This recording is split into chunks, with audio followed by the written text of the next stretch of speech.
सर्व शिवभक्तांचं स्वागत आहे नागेश्वर झुंगाई या चॅनलवर। आपण या व्हिडिओमध्ये बघणार आहोत श्री भ.प. प्रतिकांत स्वामी महाराज यांचे आप्पांच्या जन्मोत्सवानिमित्त मनोगत। इतकी भक्ती होती त्याचं त्या ठिकाणी स्पष्टीकरण आत्ताच आप्पांनी दिलं। केवळ वास्तूची तारीख मागायला जावं आणि आप्पाने 12च्या 12 पौर्णिमा माझ्या रुद्राभिषेकाच्या तुझ्या घरी होतील म्हणून शब्द द्यावा आणि ती त्यांच्याकडनं संपन्न करून घ्यावं, ही काही साधी सुधी गोष्ट किंबहुना योगायोग नाहीये। या 12 पौर्णिमा साकार करत असताना आप्पांना अनंत अडचणी यायच्या,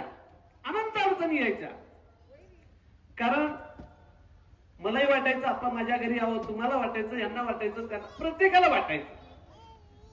एकदा तर असा प्रसंग झाला आप्पांनी दीक्षेची तारीख नांदेडला दिली, शिवदीक्षा संस्काराची तारीख नांदेडला दिली आणि योगायोगानं ती पौर्णिमेची तारीख होती आणि ती तारीख अगोदर इकडे दिली होती, पण कसं झालं की ती तारीख तिकडेही देण्यात आली। आणि तुम्हाला सगळ्याला माहिती आहे आप्पा कोणतीही तारीख कॅन्सल करत होते, परंतु दीक्षेची तारीख, कळसाची तारीख कधीच कॅन्सल करत नव्हते, कधीच त्या ठिकाणी टाळत नव्हते, कसलाही त्या ठिकाणी प्रसंग पडू द्या।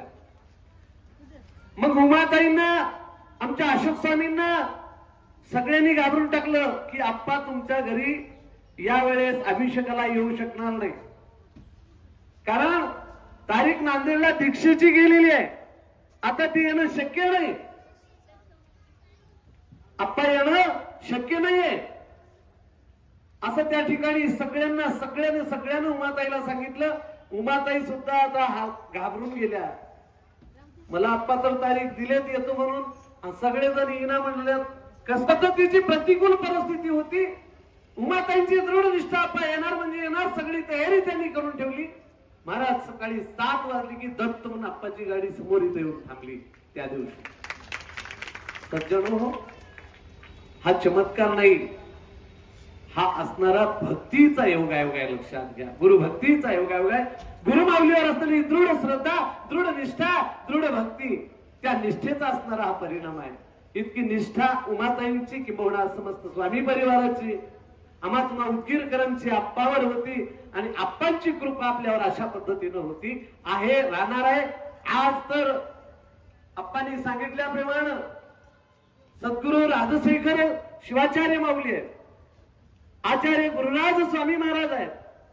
पहिला आप्पा एकटेच होते, आता 2 रूपानं त्या ठिकाणी आपल्याला आशीर्वाद देण्यासाठी, आपल्या असणाऱ्या आध्यात्मिक जीवनाची घडी बसवण्यासाठी सज्जन मायबाप हो भक्कमपणे आपल्या पाठीमागे उभे आहे। सहज पद्धतीनं सांगून टाकले हो, भांडणच मिटले नवरा बायकोचं, इमानी द्वारे सांगतो। आप्पाच्या मुखातला शब्द म्हणजे साधा सुद्धा नाही, लक्षात घ्या। भांडणच मिटलं आता तुमचं, असल कुणाच्या घरी उद्या पटकन पहिली गाडी धरा शिवकड्याला, काहीच नाही। किती सोपा उपाय सांगितले आणि हा उपाय आपल्याला आज इथं ऐकायला मिळाला का? कुणामुळे तर उमाताईमुळे, ही गोष्ट लक्षात घ्या, कारण हा उपक्रम त्यांनी केले नसते तर इतका सुंदर, सहज, सोपा प्रापंचिक जीवनाला आध्यात्मिक रस होतो आमच्या